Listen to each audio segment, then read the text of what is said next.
여러분을 뵈니까 너무 좋고 감사합니다. 2주 동안 저 해외 선교를 2주 동안 간 적이 많이 있는데 이번처럼 빨리 집에 가고 싶다 그렇게 생각해 본 적이 처음인 것 같아요. 왜냐하면 너무 우리 개인 시간이 없어요. 저는 원래 제 스케줄이 하루 스케줄이 밤 늦게 자고 늦게 일어나는 습관이거든요. 그런데 뭐 새벽 5시에 일어나서 짐 정리하고 매일 숙소가 바뀌니까 13일 안에 이스라엘 백성이 이집트에서 빠져나와 가지고 홍해를 건너 광야를 지나 그리고 요르단 쪽으로 들어가서 요르단에서 이제 이스라엘 나라인 가나안 땅으로 요단강 건너들어 가나안 땅을 정복하고 그리고 또 이제 그 여정을 가면서 예수님이 태어나신 베들레헴 그리고 자라신 나사렛 갈릴리 그리고 또 예루살렘 오는 여러 과정들 그리고 이제 예루살렘에서 이제 출국을 이렇게 하게 된 여정인데 너무 빡세가지고요. 개인 시간이 없어요. 무조건 5시 되면 일어납니다. 벨이 울립니다. 울려가지고 짐을 싸야 돼요. 짐 싸는 것이 이게 보통의 이삿짐이에요. 그래가지고 1시간 동안 집 싸고 6시에 밥 먹고 나서 또 바로 차에 오르고 30명이 버스 대절해서 이렇게 계속 같이 움직이는 겁니다. 개인 시간은 거의 없습니다. 같이 차 마시고 같이 밥 먹고 같이 차 타고 그러고 이제 들어오면 식사 끝나고 나면요 막 씻기 바쁘고 씻을 수도 없을 때도 있어 거의 막 이렇게 그리고 막 춥고 왜냐하면 중동 지방에 이렇게 난방 시설이 안 돼 에어컨은 되는데 이렇게 따뜻하게 해주는 여기 없어요. 그러다 보니까 이불도 얇고 이래서 옷을 입고 잤는데도 아무튼 시내산 밑에서 숙박을 할 때는 너무 추웠습니다. 그래가지고 자다가 일어나서 추워가지고 일단 물은 따뜻하게 나오니까 샤워기 틀고 몸 데피고 그러고 다시 들어가고 저는 그랬어요. 그러다 보니까 전혀 쉴 시간 뭐 개인적인 어떤 묵상의 시간 그거는 이제 차 타는 시간밖에 없는데 차를 타면 일단은 눈 감으면 바로 일단 차만 타면요 여러분 인사를 얼마나 했는지 몰라요. 목이 빡 떨어져라고. 다른 사람은 막 사진 이렇게 이제 또 창밖도 봐야 되잖아요 우리가. 그러니까 그러다 보니까 늦게 들어오기 일쑤고 그리고 여러분하고 새벽때 이렇게 그 구글 미트로 새벽 예배 하기로 해놓고 갔는데 3번인가밖에 못했죠.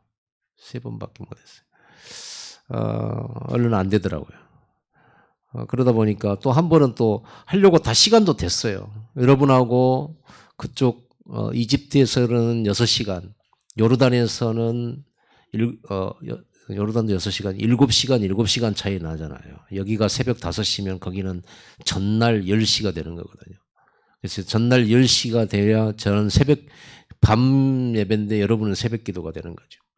이렇게 하다 보니까 조금 시간들이 타이트했습니다. 그리고 매일 10,000보 이상 그리고 많이 걸을 때는 시내산 갔다 오니까 20,000보 되더라고요. 20,000보 찍고 이렇게 계속 하다 보니까 이제 몸살 걸린 분, 감기 걸린 분, 또 설사 막 아무튼 그러고 있는데 다들 또 어떤 분들은 약을요 종류별로 감기약, 몸살약, 설사약 이런 걸 막 준비한 분도 계시더라고요. 그래서 약 나눠준 분도 계셨어요. 저도 괜찮다가 뭐 진통제 먹고 몸은 이제 좀 괜찮은데 설사 이렇게 있어가지고 기도했거든요. 기도 응답은 확실히 제가 받았습니다. 하루 설사했는데 딱 끊어져 버리더라고요. 약 먹기는 먹었어요. 딱 한 번 먹었어요. 근데 끊어지더라고요. 그래서 감사하게도 예수는 그리스도다 하고 그러니까 잘 여러분의 기도로 인도를 받았고 이번 순례는 목사로서 특히 거기 같이 가신 분들은 거의 목사님 사모님들인데 목사님들은 뭐 늘 성경에서만 보던 거 물론 한두 번 왔던 분도 계시더라고요. 근데 성경으로만 보고 그냥 지도로만 봤던 그 현장을 성경의 역사들을 실제로 그 유적지, 그 장소, 그곳에 가서 보니까 여기가 이스라엘 백성이 요단을 건너기 전 숙소였구나, 수경했던 곳이 이게 요단을 건넜던 그 길이구나, 이게 여리고 앞이구나, 여기에서 예수님께서 나고 태어나고 자라셨구나, 여기서 갈릴리에서 예수님이 베드로를 부르셨구나, 이거는 이제 실제로 보고 그랬었습니다. 그런 것들이 아주 실제화되고, 그리고 그동안에 말로는 설명했는데 지형을 모르다 보니까 때로는 설교를 조금 잘못한 부분도 있었더라. 그래서 지형을 알고 나니 이해가 되고, 예를 들자면 예수님이 너희가 빛이라 소금이라 그러면서 산 위의 동네가 숨기지 못할 것이다 그랬잖아요. 산 위의 동네. 이스라엘은 산 위의 동네가 다 있습니다. 산 위에 해발 600m, 700m 그 산꼭대기가 전부 도시가 들어있어요. 예루살렘도 막 다 산꼭대기에 있어요. 왜 그럴까요? 우리는 산에다가 도시 안 만들잖아요. 평지가 있는데 산에다 만들어요. 왜냐 그러면 그쪽 지형은 독특해요. 지중해에서 이게 더운 바람이 싹 오잖아요. 그러면 산꼭대기에 찬바람과 만나서 거기서 비가 떨어져요. 그러니까 비가 있고 물이 있는 곳이 산꼭대기. 그러니까 산꼭대기 도시들이 있어요. 그러니까 산 위의 동네가 숨기지 못할 것이다. 그 말을 그 지형을 보니까 이제 이해가 되는 거죠. 그래서 가기 너무 잘했고 저한테는 정말 좋은 공부가 됐고 평생에 피곤하고 힘든 일정이었습니다만은 사실적인 성경의 지형들과 역사들을 직접 대면하면서 감동이 아주 컸습니다. 특히 저에게 가장 큰 감동이 왔던 장소는 사실은 저는 마가의 다락방에 여기 여러분에게 다락방을 부탁해 하고 갔잖아요. 예루살렘의 마가의 다락방 현장을 방문했거든요. 있더라고요. 마가의 집이. 왜냐하면 거기는 이 나라는 아무튼 돌 나라예요. 산에 나무가 거의 막 돌들을 쓰는 거예요. 돌. 그러다 보니까 돌로 집 만들고 돌로 무덤 만들고 돌로 막 뭐든지 만들어요. 돌로. 성도 돌. 그러니까 이게 1000년이 가고 2000년이 가도 이게 이제 세월이 흘러가면서 이제 묻혀지다 보니까 파기만 하면 옛날 게 다 나오는 거예요. 돌로 된 모든 것들이 다 있습니다. 예루살렘 성도 마찬가지입니다. 수천 년이 지났는데도 그대로 남아있는 부분들이 많이 있고요. 이제 그런 속에서 이제 그 마가의 다락방을 갔는데 2층에가 있는데 돌로 된 집이니까요. 그 마가의 다락방 안이 한 이 정도 될 것 같습니다. 한 50평 정도 되는 것 같아요. 그 다락방 안에 들어갔는데 사람이 너무 많아가지고 이걸 사진 찍기도 어렵고요. 그랬어요. 마가의 다락방에 초대교회가 거기서 예수님께서 최후의 만찬을 하시고 거기서 주로 제자들과 함께 포로 마시고 말씀 가르치시고 식사하시고 이랬거든요. 그 마가 다락방. 거기서 감동을 받고 싶었으나 감동받을 여유가 없었습니다. 저는 어디가 제일로 이렇게 좀 가슴이 찡하고 했냐 그러면요. 오늘 본문의 그런 상황들 속에 이제 이스라엘 백성을 하나님 애굽에서 구원해 내시잖아요. 그래서 광야로 이끌어서 광야를 지나서 이제는 가나안 땅이라고 하는 이스라엘 지금의 이스라엘 땅으로 이렇게 들어가려고 하면 요단강을 건너야 돼요. 요단 동편에서 서편으로 이제 건너가는 겁니다. 이 동편 땅은 아모리 땅이에요. 아모리 족속의 땅이에요. 그런데 이스라엘 백성이 출애굽에서 이제 광야를 지나서 아모리 족속을 정복을 하죠. 그리고 이제 드디어 가나안 땅에 들어서 가나안 7족속과 싸움이 앞으로 예정돼 있죠. 하나님께서 모세를 통해서 출애굽해가지고 40년을 광야에서 모세를 통해서 이스라엘 백성을 이끄셨는데 이제 모세가 가나안 땅을 들어가지 못하게 됐어요. 하나님께서 모세에게 너는 가나안 땅 들어갈 수 없다. 그리고 여기가 마지막이다. 그리고 그 모세가 죽은 장소가 느보산입니다. 성경에 느보산이 나와요.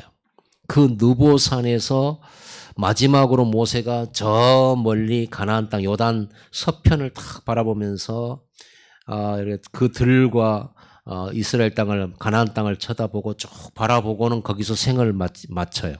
모세가 120년 120살로 거기서 죽어요. 그래서 누보가 죽은 골짜기가 그 누보산 골짜기 거기를 봤습니다.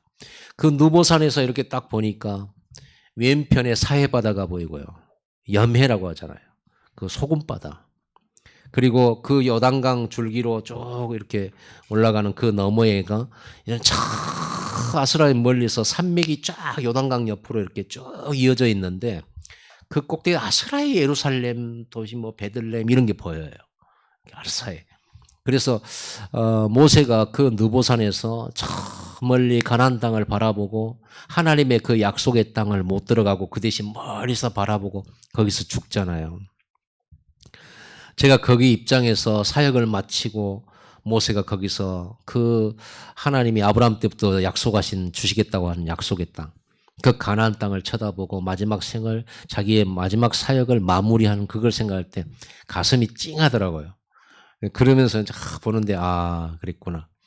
그리고 그 땅들이 보니까 거의 이제 북쪽으로 올라가면 갈릴리 쪽이 북쪽이거든요. 요단강 북쪽이.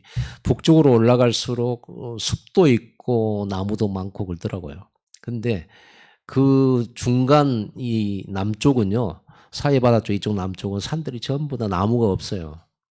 그냥 풀이 없어요. 그냥 돌산이에요. 높은 돌산이에요. 그런데 그 아브람과 롯이 헤어질 때 아브람이 이렇게 말하잖아요. 아브람아 이제 우리 싸우지 말자. 그리고 너는 네가 선택할 곳을 먼저 선택하고 가거라. 네가 동쪽으로 가면 나 서쪽으로 갈게. 하면서 헤어질 때 롯이 자기가 갈 곳을 볼 때 요단 동편을 바라보니 애굽 땅과 같았고 에덴 동산과 같이 기름지고 풍족한 땅을 봤다고 그랬잖아요. 그래서 요단 동편으로 간 거죠. 거기가 어디냐 그러면 사해바다가 있는 소돔과 고모라 지역이거든요. 처음부터 그가 소금바다가 아니고 거기가 소돔 고모라 땅이에요. 타락한 땅. 거기가 하나님이 멸망하시기 전이었기 때문에 거기가 굉장히 도시가 발달했어요. 그래서 이 롯은요, 아브라함의 조카 롯은 자기 눈에 보기에 너무 좋은 땅을 찾아갔는데 그 땅을 하나님 심판해 버렸잖아요. 그리고 롯은 겨우 살아나왔는데 그 소돔과 고모라는 유황불이 떨어져 가지고 거기가 소금 바다가 돼 버린 거예요. 그래서 제가 사해 바다 체험한다고 일정 소개가 그 사해 바다에 그 들어가서 그 사해 바다 밑에 있는 머드 진흙을 막 바르는 그런 스케줄을 하나 넣어놨더라고요. 열심히 가가지고 막 그 가이드가 막 지금 가면 늦을 수도 있으니까 빨리빨리 하라고 막 서두르자고 막 이렇게 해가지고 도착해서 반바지 반팔티 입고 뭐 다른 나라 사람들은 수영복 입고 막 이렇게 다 들어가고 우리는 다 반팔 반바지 입고 이제 이렇게 들어갔어요. 들어가지고 바닥에 있는 진흙을 꺼내갖고 이거 바르면 몸에 좋다고 뭐 소문났다고 막 이렇게 딱 발랐는데 호루라기를 불더라고요. 나오라고. 들어간 지 10분도 안 됐어요. 근데 나오라고 하더라고요. 시간 다 됐다고. 그래가지고 거기에서 잠깐 이렇게 누워봤거든요. 몸이 떠요. 몸이 뜨더라니까 실제로 나는 보기만 했는데 여기가 진짜 소금바다가 맞구나. 그렇게 10분 하고 나와가지고 여기 씻는 데만 30분 걸렸어요. 아무튼 사해 바다가 그렇게 보이고 잘 보입니다. 그 길을 이렇게 이스라엘 백성들이 200만 명이 움직였다고 생각해 보세요. 여리고성 이게 가나안 땅을 들어가려 그러면 요단강을 딱 동편에서 서쪽으로 건너는데 바로 여기서 건너기 전에 딱 보면 여리고가 보이는 거예요. 여리고성이. 그게 가나안 땅에서 만나는 첫 번째 성읍이거든요. 그 여리고성은 얼마나 요새냐 그러면 성벽이 바깥 성벽이 있고 안쪽 성벽이 있어요. 튼튼해요. 그러니까 이거를 여리고성을 싸워서 이기려고 그러면 보통 한 2년 걸린다고 봐야 됩니다. 이 바벨론 느부갓네살 왕이 예루살렘을 쳐들어 가지고 예루살렘을 함락시키는데 2년 걸렸어요. 예루살렘도 높은 곳에 있잖아요. 예루살렘 성도 사실은 요새거든요. 삼면이 골짜기예요, 골짜기. 그러다 보니까 이걸 공격하려고 그러면 공성 전투를 해야 되는데 이게 쉽지가 않은 거예요. 그래서 어떤 경우에는 막 에워싸고 전혀 물 같은 거, 식량 같은 걸 공급로를 끊어놓고 막 굶어 죽도록 이런 싸움도 성경에는 있잖아요. 그 여리고성을 보니까 그 여리고라는 동네가 멀리서 보여요. 그러나 실제로 가보면 상당한 거리가 되더라고요. 지금은 요단강 동편인 이쪽이 요르단 나라입니다. 그러니까 지금은 요단을 건너면 국경을 넘어서 이스라엘로 들어가는 거예요. 그 국경 넘어가는 데만 시간이 한 2시간 걸렸습니다. 이스라엘에서 하도 막 이 검열을 철저하기 때문에요. 그리고 또 넘어가는 버스도 많고요. 그래가지고 검열을 엄청나게 해요. 이스라엘이 이게 그가 이 나라가 지금 뭐 안전한 나라는 아니잖아요. 그렇게 해서 이제 요단 그 들과 그걸 한눈에 이렇게 딱 보면서 롯이 요단 동편을 봤다 했을 때 그게 보여요. 우리나라는 산에 나무들이 많아가지고 우리가 어디 가서 올라가 내려다 보면 어디가 어디 뭐 분간이 안 되잖아요. 그 날씨가 좀 좋아야 저도 여기 풍암 호수 뒤편이 옥녀봉이라고 그가 무슨 산이죠? 근데 그 산 꼭대기에서 날씨 좋은 날 보면은 저 멀리에 영암 월출산이 아슬하게 보여요. 그것도 산 꼭대기만. 근데 이스라엘은 그렇지 않아요. 이게 보인다니까요. 멀리지만 보여요. 그런 걸 보면서 마음이 이렇게 좀 찡하면서 저희가 이번에 성지순례 하면서 출애굽 여정과 예수님 활동 무대 그리고 실제로 역사에 일어났던 구석구석들을 이렇게 보면서 다시 한번 성경은 사실이구나. 성경은 노래도 있고 성경은 이야기도 있고 성경은 개인의 이야기도 있고 여러 가지지만 성경은 사실이고 성경은 역사입니다. 성경은 실제적인 한 지역에서 또 다른 지역으로 옮기면서 이동하면서 일어났던 사실적인 역사거든요. 그게 계속 발굴되고 있죠. 자, 오늘 저와 여러분들이 본 이 본문은 이제 모세가 느보산에서 죽고 난 다음에 이스라엘 백성들 한 200만 명을 데리고 그 다음 지도자가 여호수아입니다. 여호수아가 이제 가나안 땅 들어가서 가나안 땅을 차지하라고 하나님께서 명령을 하셨기 때문에 가나안 족속들과의 전쟁을 벌여야 돼요. 이제 그래서 이제 요단강을 건너서 지금 바로 이제 요단강을 건넜기 때문에 바로 여리고가 저 앞에 보이고 그 여리고 앞쪽으로 이거 평지가 넓게 있어요. 거기에 200만 명이 구름처럼 이렇게 여리고성 사람들은 기절하는 거예요. 생각해 보세요. 이스라엘 하나님 여호와를 섬긴다는 이스라엘이 애굽 이집트 그 강대국 이집트를 꺾어버리고 홍해를 가르고 지나오면서 아모리 족속을 전멸시키고 지금 여리고 앞으로 왔다.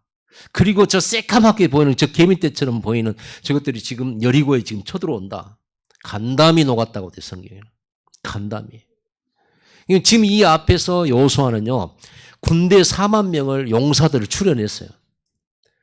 싸울 군인들을 4만 명을 출연했다니까요. 여리고가 싸우려고. 4만 명을 출연해가지고 이제는 군대 데리고 이러니까 여리고 앞으로 진격을 딱 하려고 하는 차에 오늘 본문에 이렇게 나온 거예요. 여호수아가 여리고에 가까이 이르렀을 때 눈을 들어본 즉 한 사람이 칼을 빼어 손에 들고 마주 서 있는지라. 여호수아가 나아가서 그에게 묻되 너는 우리를 위하느냐 우리의 적들을 위하느냐. 여호수아가 4만 명 군대를 데리고 싸우려고 가는데 그 앞에 한 사람이 섰는데 칼을 빼들고 서 있는 거예요. 그러니까 칼을 빼들고 서 있으니까 여호수아가 말하냐 우리 편이냐 적이냐를 물어보는 거예요. 그러니까 아니다. 나는 여호와의 군대 대장으로 지금 왔다. 그래 이 여호수아가 엎드린 거예요. 그럼 무슨 말씀을 하시렵니까? 그랬더니 너는 네 발에서 신을 벗어라. 그런 거예요. 그 모세가 거기서 신을 벗죠. 이 장면, 이게 바로 여리고 앞에서 일어난 일입니다. 제가 이제 오늘 예배 끝나고 축도 끝나면 여러분에게 작은 선물을 준비했습니다. 여리고에서 나는 종려나무 열매. 대추야자라고도 해요. 종려나무 열매를 이렇게 제가 사왔어요. 그 끝나고 갈 때 이렇게 작은 봉지에다 싸가지고 2개씩 넣었어요. 2개씩 넣어서 여러분 맛보라고.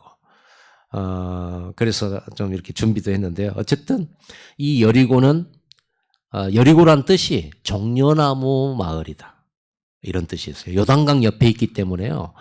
거기가 종려나무가 뭐냐 그러면 야자수예요. 야자수. 여러분 야자 알죠?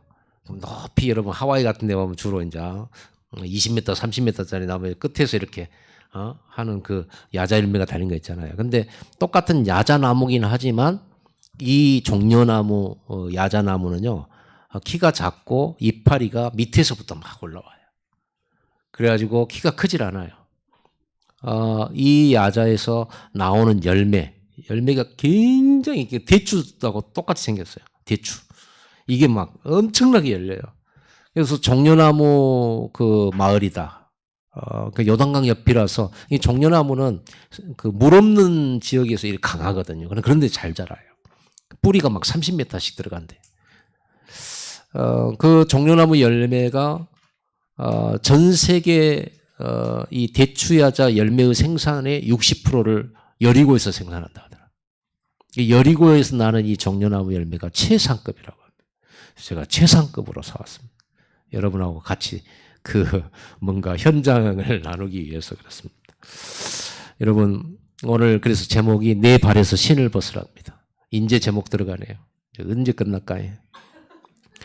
지난 시간 좋았죠? 23분. 23분. 15분 안에 한번 해보겠습니다. 내 발에서 신을 벗으라 했습니다.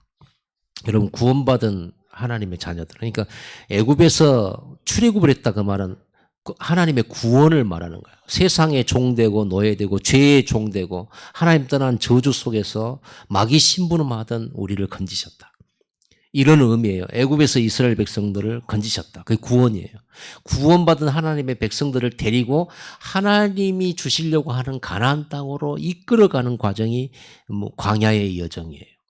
이스라엘 200만 명이 광야는 진짜로 광야입니다. 아무것도 없어요. 돌, 산, 그것도 막 나무도 없어요. 풀이라고 있기는 있는데, 풀이라고 해도 뭐냐 그러면 그 조각목이라고 여러분 성경에 읽다 보면 건축 재료로서의 성전 건축할 때 조각목 나와 있죠. 읽어보신 분들은 알겠죠. 이 조각목이 뭐를 하냐면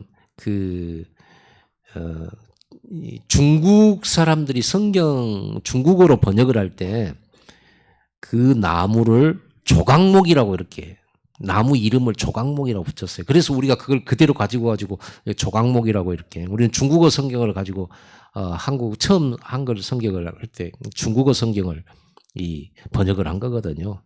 지금은 이제 원어를 가지고 이제 성경이 개혁돼서 개혁 성경 이렇게 하고 있는데요. 그 조각목 나무가 있는데 그 나무들이 사막에 강한 나무예요. 그런 나무들이 군데군데 하나씩 있어요. 그렇게 크지도 않아요. 근데 그 대신에 단단하고 건축 재료는 짧게 쓸 수 있는 그런 나무인 것 같더라고요. 그런 것들이 있을 뿐이에요. 그러니까 저 광야로 하나님이 불러가지고 이스라엘 백성을 이끄셨단 말이에요. 애굽은 나일강이 있어가지고 얼마나 기름지고 옥토입니까? 그러니까 다 강 중심으로 문명이 발달했잖아요. 그렇죠. 유프라테스, 티그리스 강 쪽에서는 메소포타미아 문명, 세계 문명의 5대 발상지가 있잖아요. 그래서 메소포타미아 문명, 그 강입니다.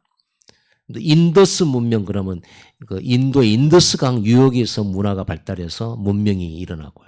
이집트에는 나일강 문명이죠. 이 나일강, 이집트 문명 그러죠. 이렇게 그리스 문명 다 이게 강과 연결이 되어 있어요. 중국의 황하, 여기도 세계 문명의 발상지들입니다. 다 강물을 중심으로 있는 거예요. 그래서 물이라는 게 이렇게 중요한 거죠. 광주는 그렇게 물이 많지 않습니다만은 나중에 이게 영산강으로 이렇게 흘러가서 영산강 유역에 이렇게 도시들이 준비가 되잖아요. 그런 것처럼 그 물이라고 하는 건 이렇게 중요해요. 그래서 물 때문에 전쟁이 일어난 곳이 바로 이스라엘 아닙니까? 우물 하나 가지고도 싸우는 거예요.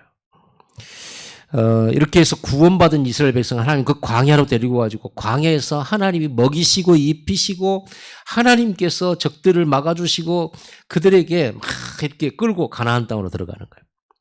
그래서 여러분들은 구원받은 하나님이죠. 여러분 출애굽한 백성들이에요. 하나님이 여러분을 건지셨어요. 예수 그리스도의 십자가로. 죄와 사단 저주에서. 마귀 섬기는 그 자리에서 여러분 건지셨어요.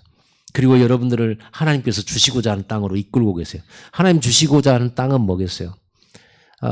구약에는 가나안 땅이지만 우리는 뭐예요? 우리는 천국이에요. 천국이 하나님 우리에게 주시려고 하는 궁극적인 곳이죠. 그러나 이 땅에서 가나안 땅이라고 하면 우리는 세계복음화를 말해요. 전도와 선교를 말하는 겁니다. 어쨌든 간에 이렇게 구원받은 성도들에게 미션을 주셨어요. 그래서 애굽에서 해방받았다 끝 이게 아니고 이제 해방받은 너희들은 하나님과 함께 동행하고 하나님과 함께 위드하고 임마누엘하고 하나님과 함께 이제 하나님이 주신 땅으로 가서 거기서 세계복음화해라. 그게 이스라엘 백성이 주신 미션이듯이 저와 여러분에게도 구원받은 여러분이 이 땅에 남은 시간 동안 주신 미션이 있다니까요. 똑같이 줬어요. 우리 모두에게 똑같이 줬어요. 그건 뭐냐? 하나님과 함께를 누려라. 하나님과 함께 동행해라. 광야 같은 인생 아니냐? 광야 같은 인생. 어디에 뭐 여러분 먹을 거, 여러분 입을 거, 여러분 다 준비되어 있는 곳은 아니잖아. 여러분 세상이란 곳이. 그래서 막 여러분 헤매잖아요. 목마른 사슴처럼 내가 잘 될 만한 거, 내가 돈 벌 만한 거, 내가 편하게 살 만한 거 늘 찾아 헤매는 게 인생이잖아요. 광야 같은 인생을 살아가는 거죠. 그래서 그런 광야 같은 인생을 사는 동안 하나님과 함께 임마누엘, 예수 그리스도의 복음을 누리면서 살아라. 그리고 그 모든 문제 해결하는 그리스도의 복음을 다른 사람에게 전달하되 우리의 이웃들과 그리고 전 세계 사람들에게 전달하며 살아라. 이게 하나님의 나라 일이거든요. 그게 전도와 선교예요. 그래서 너희는 먼저 그의 나라와 그의를 구하라. 그리하면 이 모든 걸 더해 주시리라. 여러분이 전도와 선교라고 하는 이것은 여러분하고 전혀 관계가 없는 일이 아니고 너무나도 관계 있어요. 왜냐? 전도와 선교, 곧 그리스도의 복음을 전하는 일 속에 뭐가 포함되어 있냐면 여러분들이 먹고 입고 사는 모든 삶의 형통과 풍성함이 같이 포함되어 있어요. 그래서 하나님이 이스라엘 백성들에게 주신 그 미션을 주실 때, 아브라함에게도 그 미션을 주실 때, 그 미션 향해 갈 때 네가 복의 근원이 되고 네 가족과 가문이 큰 민족이 되고 네 이름이 창대케 될 거고 너를 저주하는 자 내가 저주하고 너를 축복하는 자 축복하고 미션 때문에. 그러니까 여러분 이 구원받은 하나님 자녀들은요 미션이 분명해야 돼요. 미션. 내가 이제 예수 믿은 지 얼마 안 됐는데, 제가 뭘 합니까? 아니요, 괜찮아요. 미션 딱 잡으면 돼요. 우리의 인생의 삶은 결국은 천국 언젠가 가겠지만, 살아있는 동안에는 그리스도의 복음을 전하는 삶이 바로 우리에게 미션이구나. 이 미션을 붙잡고 갈 때 하나님이 우리의 삶을 풍성하게 하시는구나. 라는 것을 여러분이 깨달으면 됩니다. 그래서 이 미션 가진 자에게 하늘과 땅의 모든 그 힘을 주시는 거예요. 왜냐? 우리가 이 하나님 뜻을 따라 살 때 이걸 방해하는 세력이 있어요. 아까 우리 기병서 집사님 기도했잖아요. 방해하는 흑암 세력이 있다고. 방해하고 막는 세력이 있는데 그래서 하나님이 힘주려고 하는 거예요. 오늘 천사가 하나님의 여호와의 군대 대장 와가지고 칼 빼들고 전쟁하려고 하는 여호수아에게 나타나셨잖아요. 군대 대장이 함께하겠다. 지금 왜 하나님께서 그런 칼 빼어든 사람의 모습으로 나타나셨냐? 전쟁하러 가야 되니까. 만약에 여러분이 하나님의 뜻을 이루기 위해서 농사를 한다 그러면 하나님은 농부의 모습으로 나타나겠죠. 목자였던 다윗에게 하나님이 나타나실 때는 목자로 나타나시잖아요. 아멘. 여러분의 주인은 하나님이십니다. 그래서 다윗이 왕이 되었을 때, 다윗이 목동이었을 때는 여호와는 나의 목자시니 내가 부족함이 없으리로다 이랬고요. 다윗이 왕이었을 때는요, 뭐라고 얘기했냐면 여호와는 나의 왕이십니다라고 말했어요. 여러분 산업에 승리하는 비밀. 여호와 하나님께서 여러분의 산업의 주인이 되셔야지 여러분이 사장님 되지 말고 여러분의 진짜 사장님이 누구냐? 하나님이셔야 된다. 그래야 돼.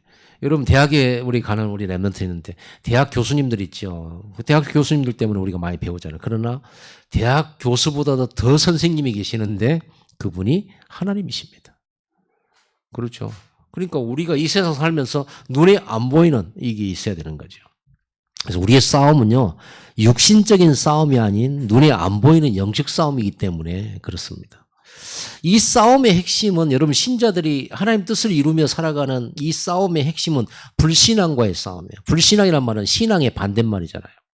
믿음의 반대말, 불신.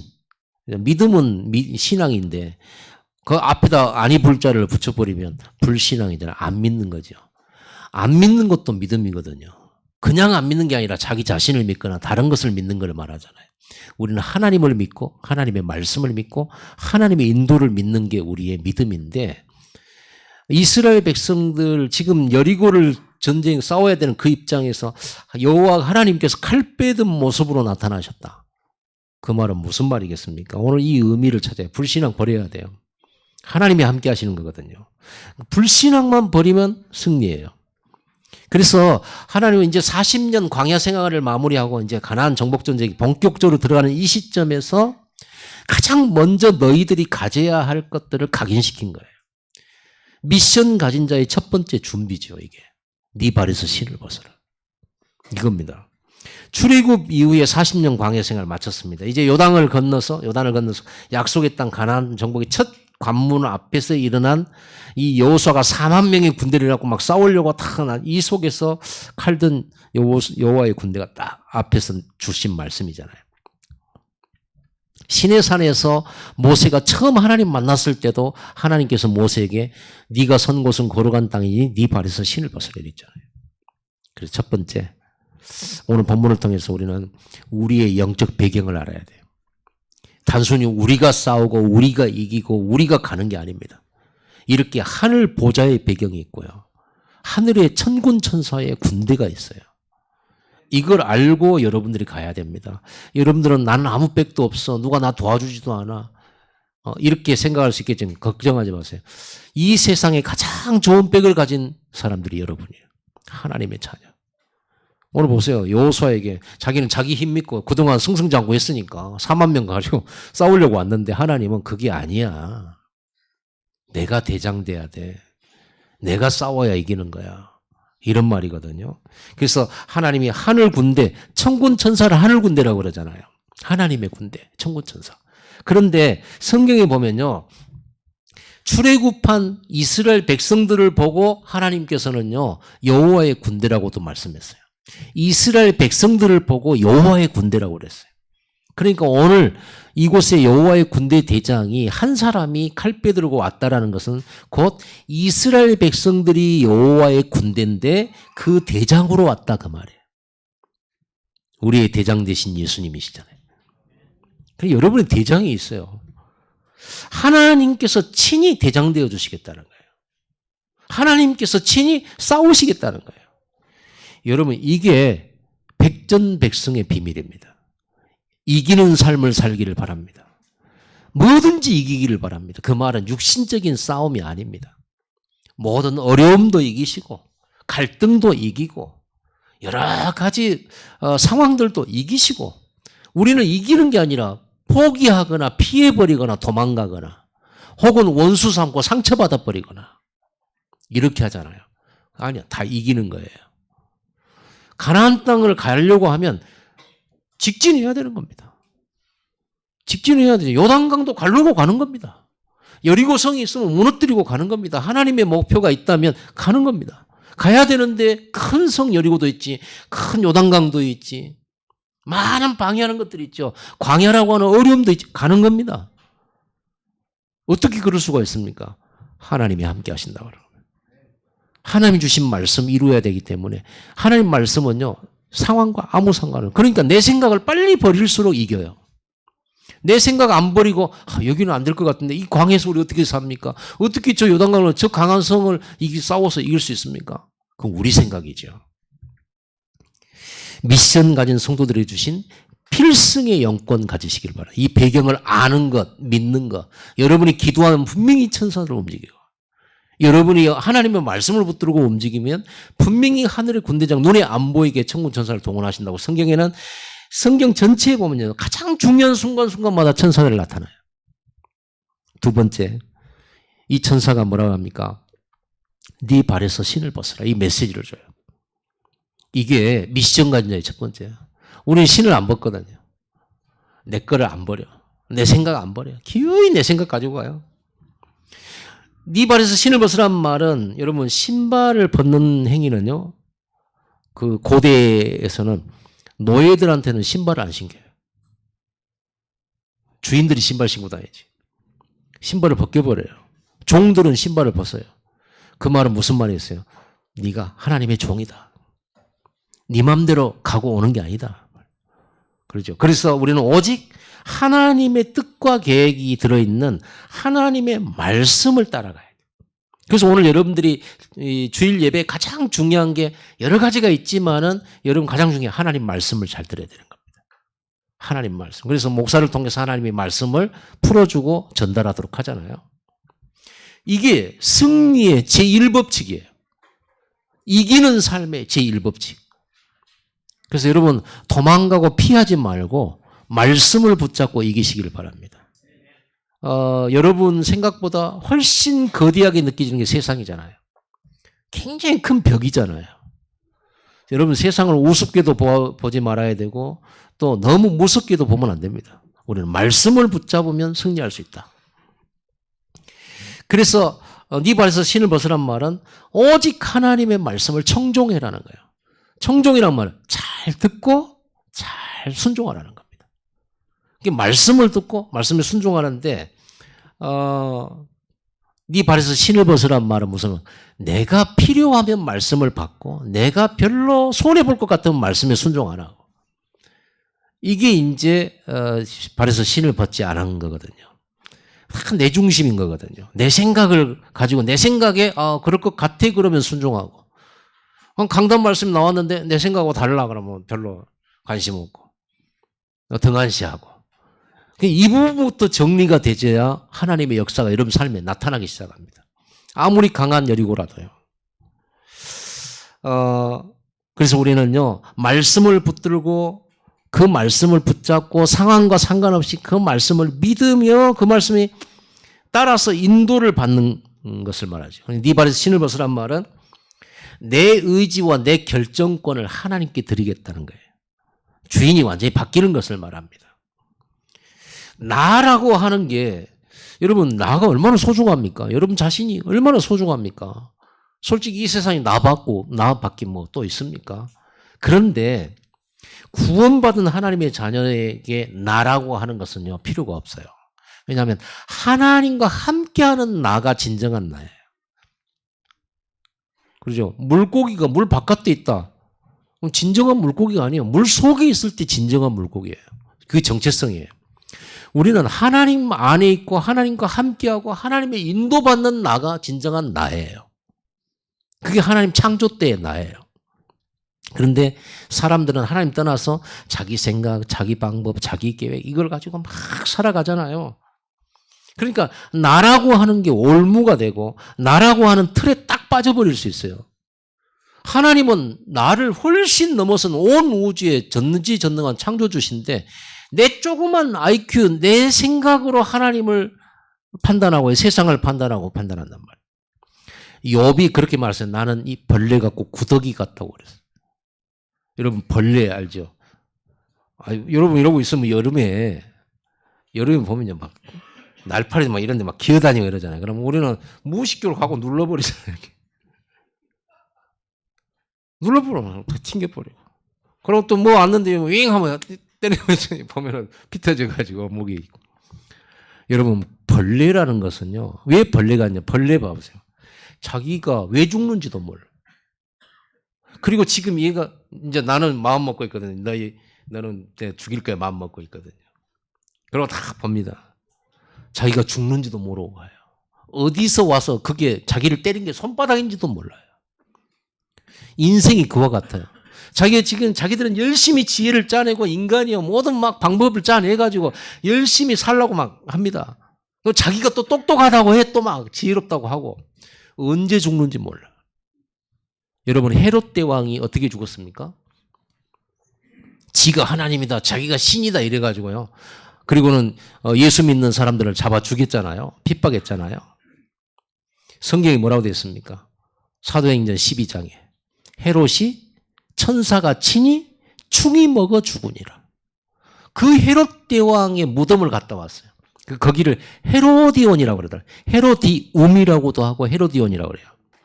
이 헤롯 대왕이 요새를 하나 하셨는데 그렇게 큰 산은 아니에요. 그 산에다가 산을 2배만큼 쌓아갖고 산을 만들었어요. 거기다가 요새 큰 성을 하나 만들었어요. 나중에 이 사람이 충이 먹어 죽어가지고 그 산에 묻혔어요. 그래서 헤로디온은 헤롯의 무덤이기도 합니다. 지가 신이다 막 사람들이 아부한이라고 또 맞습니다 막 이렇게 했거든요. 성경에는 천사가 친히 충이 먹어 죽으니라. 어떤 충이 먹어 죽으냐 이렇습니다. 자기가 언제 죽을지도 모르고 얄팍하잖아요. 우리가 겨우 뭐 조금 내다보는 게 그게 무슨 자기 앞길 내다보는 정도잖아요. 그렇죠? 우리 벌레 같은 거예요. 하나님의 말씀은 미래에 대한 예언입니다. 하나님의 말씀은 예언된 대로 그대로 성취가 됐어요. 그래서 우리가 말씀을 따라가는 거예요.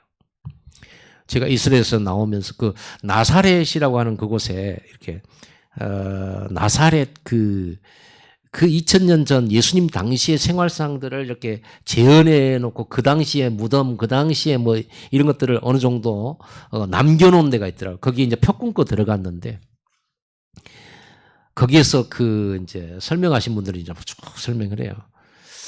거기서요, 제가 알았어요. 그 하나님 말씀에 다윗의 말씀 시편에 말해서 하나님의 말씀은 내 발의 등이요 내 길의 빛이니이다 했을 때 그렇지 하나님 말씀은 빛이지 우리는 전등을 생각하.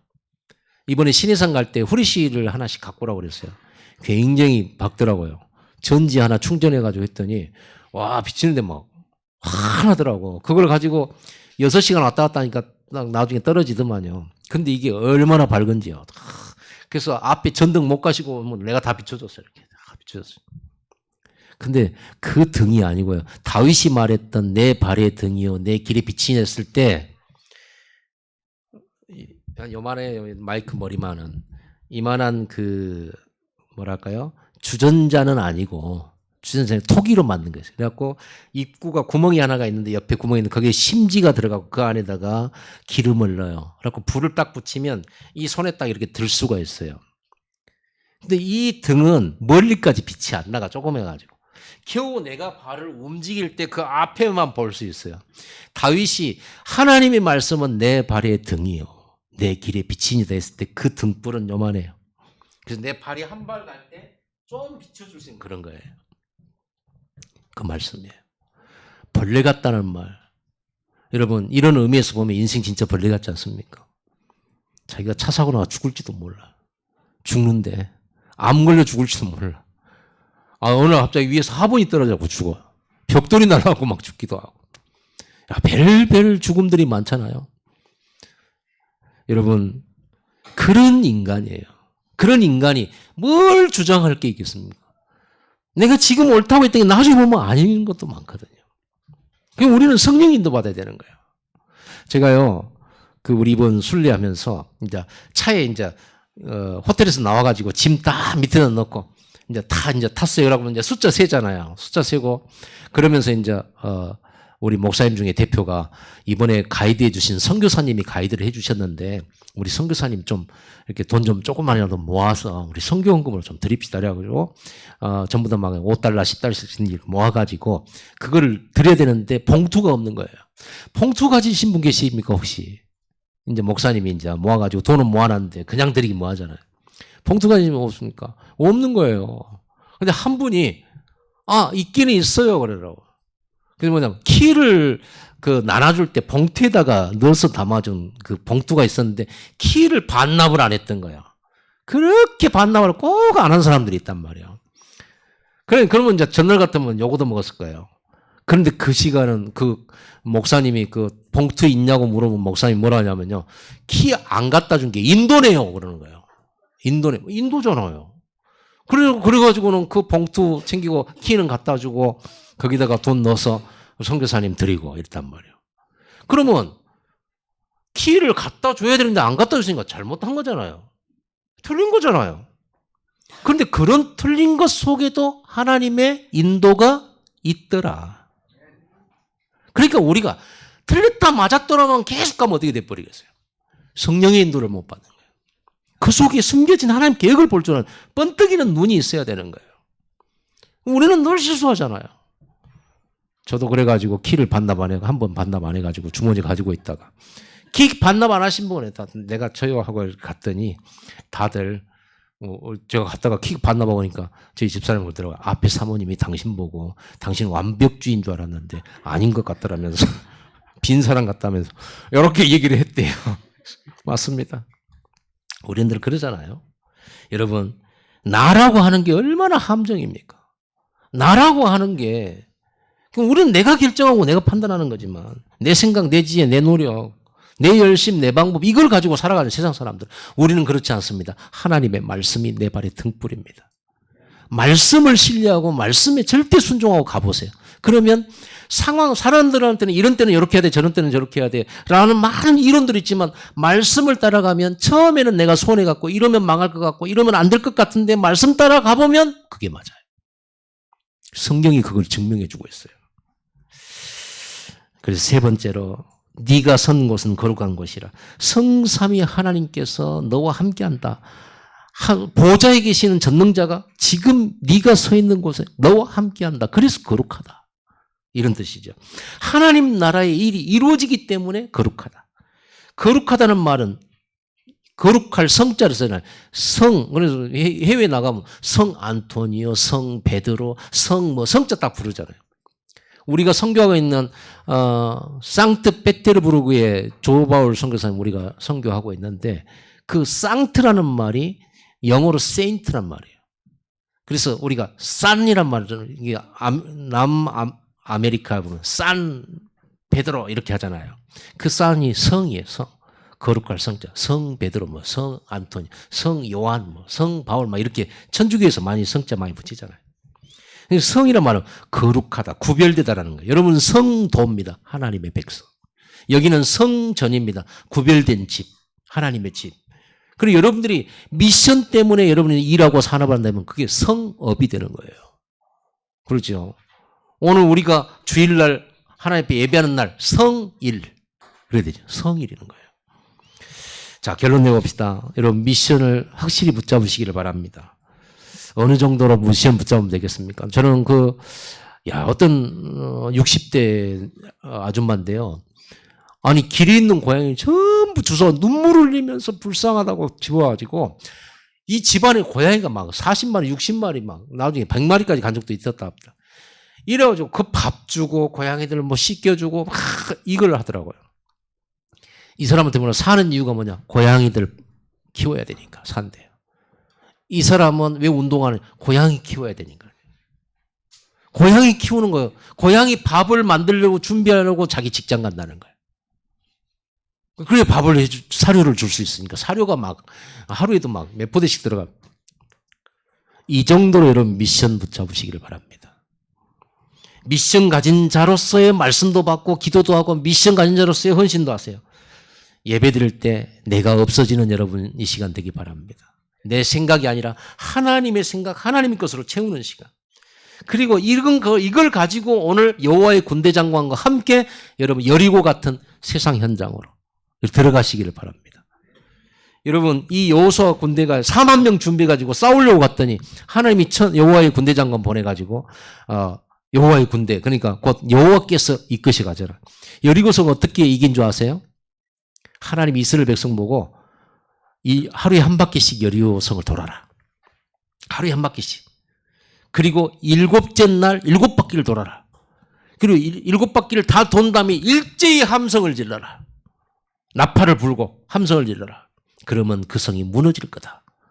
이렇게 해서 실제로 한 바퀴씩 됐더니 이 일곱째 날요 일제히 함성 질렀는데 이 여리고성이 무너져 버린 거예요.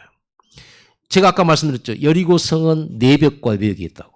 그런데 역사가들 고증학자들이 그 여리고성을 연구를 했는데 성이 이상하게 누가 침공해서 성을 무너뜨렸으면 밖에서 안쪽으로 무너져야 되거든요. 생각해보세요. 돌 같은 걸로 막 던져가지고 성을 무너뜨리면 안쪽이 넘어져야 되잖아요. 그런데 이 성이 일제히 바깥으로 무너져 버린 거예요. 성이. 지금 그거 여러분 찾아보세요. 여리고성의 희한한 성이 어떻게 무너졌냐. 바깥으로 무너져. 성벽이요. 그래서 성벽이 바깥으로 무너지니까 그걸 타고 올라와서 무혈 입성한 거죠. 완전 이스라엘 백성은 피 한 방울 안 흘리고 전쟁했어요. 여호수아는 4만 명 군대가 가지고 싸워서 이기려고 갔는데 그건 자기 생각이지. 하나님의 생각은 그거였어요. 그러니까 말씀 따라가면 돼. 이렇게 돈다고 될까이? 그래서 하나님이 말하지 마. 쉿. 여리고성은 돌 때는 아무도 말하지 마. 왜? 이런다고 될까이? 그래 보면 사람들이 맞아. 그래. 야, 돌지 말자. 언제까지 돌아야 돼? 이럴 거 아니에요. 그래서 말하지 말한 거야. 말씀 못 들고 순종하며 보면 말씀이 이루어지는 그 시간표를 보게 됩니다.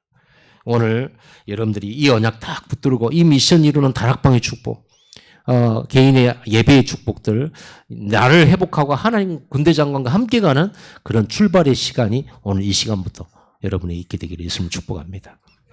하나님 감사합니다.